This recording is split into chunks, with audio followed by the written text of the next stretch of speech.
Assalamualaikum warahmatullahi wabarakatuh. Alhamdulillahirabbil alamin wa bihi nasta'in wa ala umuri dunya waddin. Assalatu wassalamu ala asrofil anbiya'i wal mursalin wa ala alihi wa sahbihi ajmain. Amma ba'du.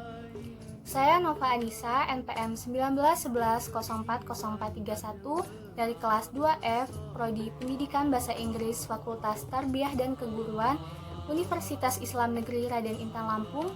Pada tanggal 29 Mei 2020 akan menjelaskan periodisasi sejarah dalam Islam. Guna memenuhi tugas akhir mata kuliah Sejarah Peradaban Islam yang diampu oleh Bapak Ahmad Muluk Alfian MH. Periodisasi sejarah dalam Islam.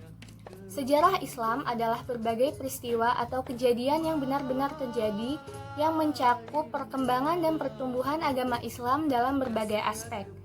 Secara garis besar, periodisasi sejarah dalam Islam terbagi menjadi 3 periode. Yang pertama, periode klasik, yang kedua, periode pertengahan, dan yang ketiga, periode modern. Periode klasik, 650 Masehi hingga 1250 Masehi. Periode ini dimulai sejak masa Nabi Muhammad SAW hingga Daulah Abbasiyah. Ketika Rasulullah SAW di Mekah, dakwah fokus ke pengajaran tauhid.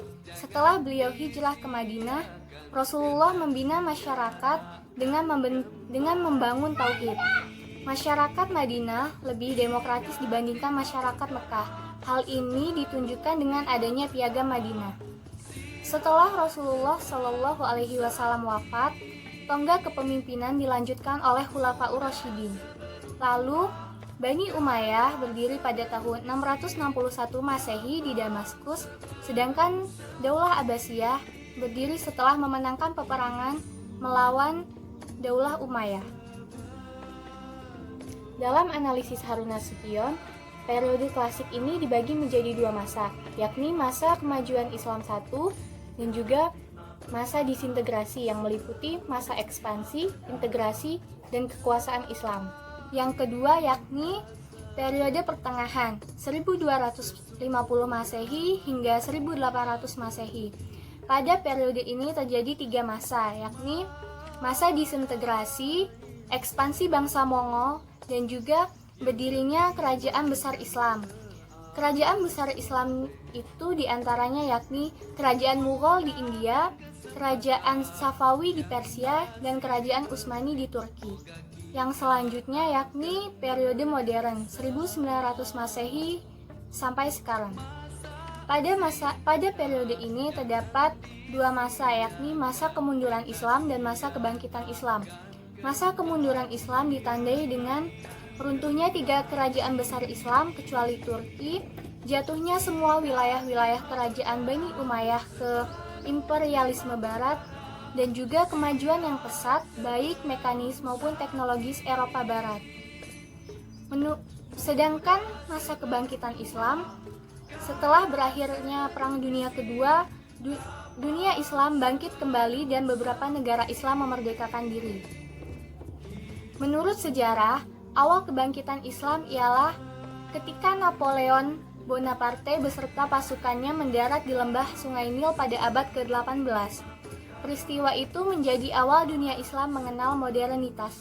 Di antara beberapa tokoh pembaharu yang terkenal pada periode modern ini ialah Mehmet Murad, Namik Kemal, dan Ahmad Reza dari Turki. Selain itu ada juga Rashid Ridho dari Mesir. Kesimpulan yang dapat diambil dari penjelasan tadi ialah periodisasi sejarah dalam Islam terbagi menjadi 3 periode, yakni periode klasik 650 sampai 1250 Masehi, periode pertengahan 1250 Masehi sampai 1800 Masehi, dan yang terakhir periode modern 1800 Masehi hingga sekarang. Dan juga masing-masing dari periode tersebut memiliki ciri-ciri tersendiri yang membedakannya antara satu dan yang lainnya. Manfaat yang dapat kita ambil dari penjelasan tadi ialah kita dapat mengetahui bagaimana proses periodisasi sejarah dalam Islam. Cukup sekian yang dapat saya sampaikan. Apabila ada salah kata saya mohon maaf, kepada Allah saya mohon ampun. Wabillahi taufiq wal hidayah. Wassalamualaikum warahmatullahi wabarakatuh.